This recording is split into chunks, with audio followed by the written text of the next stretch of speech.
જ્યારે પણ આપણે કોઈ પણ દાળ કુક કરતા હોઈએ છીએ ત્યારે જ્યારે ઉકળતી હોય છે ત્યારે આજુબાજુ આ રીતે સફેદ ફીણ જેવું આવી જતું હોય છે. તુરની દાળમાં તો બહુ જ થતું હોય છે અને આ છે એ આપણા હાર્ટને નુકસાન કરે છે, લીવરને નુકસાન કરે છે. આજકાલ બહુ જ સાંભળવા મળે છે કે બ્લોકેજ થઈ જાય છે અને ઘણા લોકોનો એક કમ્પ્લેન પણ હોય છે કે થોડી પણ ઉકાળો તો પણ દાળ ઘાટી જ થતી રહેતી હોય છે અને આપણને એમ થાય કે મેં તો ખાલી દાળ જ ખાધી છે અને એ તો ખૂબ જ હેલ્ધી છે, પણ દાળમાં જે આસપાસ જે આ રીતનું સફેદ પરત થાય છે અને ઝીણા ઝીણા બબલ્સ જેવું ફીણ જેવું લાગે છે એ આપણી શરીરને નુકસાન કરતું હોય છે.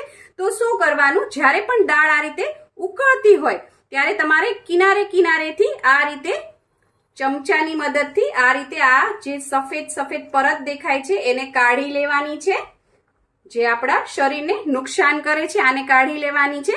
એકવાર તમે કાઢી લેશો પછી એ નહીં જામે અથવા તો ઓછી થશે.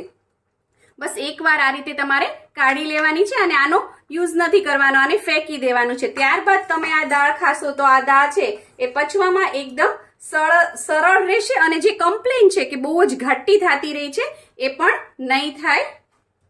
આવી જ આઈડિયા, ટિપ્સ અને રેસીપી માટે સબસ્ક્રાઇબ કરો પૂનમ્સ ફ્લેવર કિચનને. થેન્ક યુ, આવજો. અને હા, આ બની રહી છે મસૂરની દાળ. તમારે આની રેસીપી જોવી હોય તો મારી ચેનલ ઉપર જોવા મળી જશે.